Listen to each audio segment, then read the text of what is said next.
Onde há uma pastora, há um homem frouxo.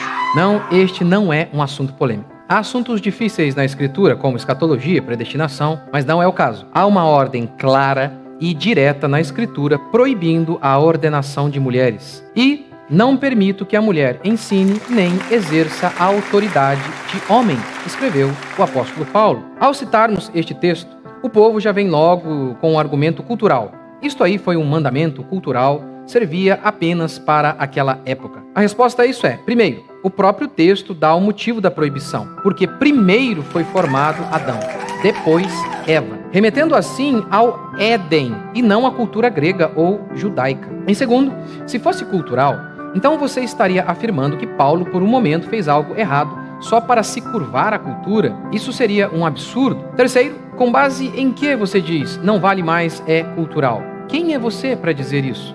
Há alguma outra passagem bíblica para dar apoio ao que você está dizendo? No fim, afirmar que é cultural tem sido a desculpa para desobedecer sistematicamente a Escritura. Inclusive, muitos gays cristãos, como se isso existisse, usam do mesmo artifício para aprovar o que a Bíblia condena explicitamente. Paulo falou que o homossexualismo era errado por conta da cultura da época, dizem eles. E o problema se torna ainda maior quando você consulta a Escritura e a história, o que te leva a concluir. Não há menção de nenhuma pastora em toda a Bíblia e não há menção de nenhuma pastora na história da igreja antes do feminismo. Quando Paulo fala sobre as qualificações para o ministério, ele diz que o bispo seja marido de uma só mulher. Só um homem pode preencher esse requisito. Jesus escolheu 12 apóstolos e não 12 apóstolas, apostilas, cadernetas. Paulo elegeu presbíteros e nenhuma presbítera. No Antigo Testamento, havia apenas sacerdotisas de Baal.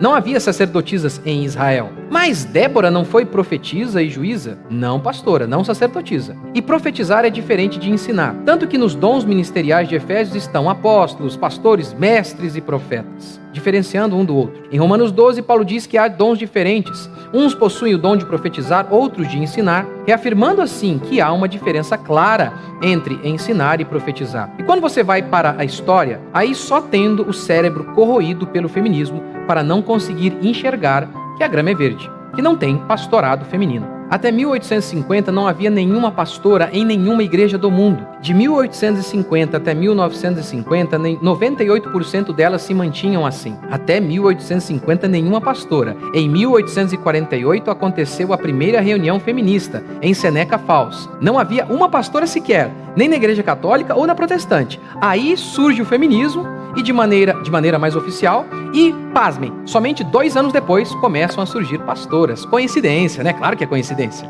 Não. O pastorado feminino tem origem no feminismo. Os movimentos feministas tiveram suas diferenças. Feministas discordaram sobre trabalhar fora. Alessandra Kollontai dizia que colocar a mulher no mercado de trabalho era quase uma condição de escrava. Outras, como Beth Friedan, entretanto, diziam o oposto. As feministas anarquistas acreditavam que lutar pelo direito ao voto feminino era um desserviço. Mas todas elas tinham uma coisa em comum: a crença de que não há diferenças essenciais entre homens e mulheres. Mary Wollstonecraft, que fez parte do que é chamado de proto-feminismo, já havia lançado a semente do igualitarismo. Segundo ela, as diferenças entre homens e mulheres era apenas uma questão cultural. As mulheres não recebiam estudo e os mesmos estímulos que os homens. Por isso existiam diferenças. Coloquem ambos nas mesmas circunstâncias e as diferenças desaparecerão. E aqui se lança o fundamento sobre o qual todos os dogmas feministas se assentarão. Não há diferenças essenciais entre homens e mulheres. Porque ambos podem votar, apesar de apenas os homens terem lutado e dado a vida na guerra para obter esse direito. Porque somos iguais, dizem as feministas. Porque a mulher não pode trabalhar fora e só o homem pode se dar ao luxo de morrer em minas de carvão, carregar pedras, trabalhar em fábricas em condições insalubres. Porque somos iguais, dizem as feministas. Porque não podemos reproduzir os mesmos vícios que os homens e dormir com o meio mundo como vadias. Somos iguais, afinal de contas. E aqui entra o pastorado. Porque não podemos ser pastoras. Somos iguais. A historiadora e deputada Ana Carolina Campagnolo afirma em seu livro Feminismo, Subversão e Perversão: as primeiras insinuações e apologias ao sacerdócio feminino dentro das igrejas começaram justamente com essa mulher, Elizabeth Stanton, que era antipática aos dogmas cristãos. Ninguém, mais do que a Bíblia, mostra a igualdade de valor entre homem e mulher. Em Cristo não há grego, não há mulher, diz Paulo, não há gentio ou judeu, mas isso não significa dizer que não haja diferença de função. Um leão tem o mesmo valor para Deus que um pássaro, mas isso não é o mesmo que dizer que ambos podem voar. Wayne Grudem, em seu livro Feminismo Evangélico, diz: antes do advento das publicações feministas evangélicas, nos anos 1970, as passagens polêmicas de hoje, aquela que eu citei para vocês no começo, sobre as mulheres no ministério, não eram consideradas obscuras. Eu não precisaria dar o motivo da ordem, da proibição. Afinal, somos cristãos. Onde Deus fala, o cristão se cala. Mas há um motivo. Se Deus disse, há um porquê. Homens foram feitos naturalmente mais inclinados à liderança. Sua força é para isso. Mulheres foram feitas naturalmente para a maternidade. Sua fraqueza é para isso. A definição não é minha, é bíblica.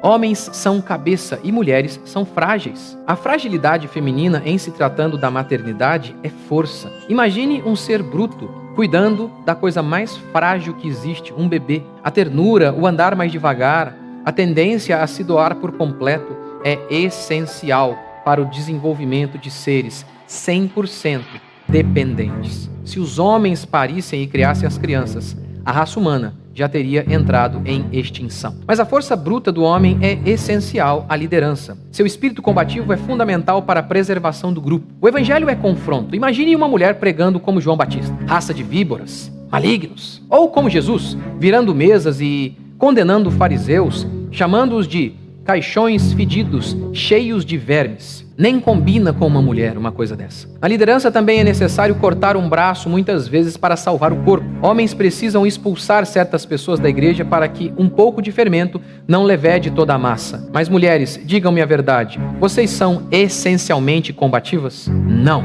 E por isso a igreja atual é tão permissiva, tão indolente com o pecado, pois ela tem sido liderada por mulheres ou por homens femininos. A masculinidade é um crime hoje. Isso explica porque a maioria dos protestantes não protestaram quando governadores, de maneira inconstitucional, proibiram que igrejas cultuassem a Deus. Se as igrejas fossem lideradas por homens mais machos, isso não teria acontecido. Além do pastorado feminino ter tornado a igreja fraca, há outra desgraça, que advém dessa desobediência. Quem aceita desobedecer uma passagem clara da Escritura, flerta em desobedecer todas as outras passagens. Se podemos dizer que isso era cultural, por que não podemos dizer que a questão do homossexualismo também não era uma questão cultural? Na Europa foi assim. Primeiro, desobedeceram sobre o pastorado feminino. Depois, sobre o homossexualismo. Por fim, a igreja morreu. Onde há pastoras, há um homem frouxo que ordenou essa mulher por sucumbir à cultura e rejeitar a ordem natural de Deus.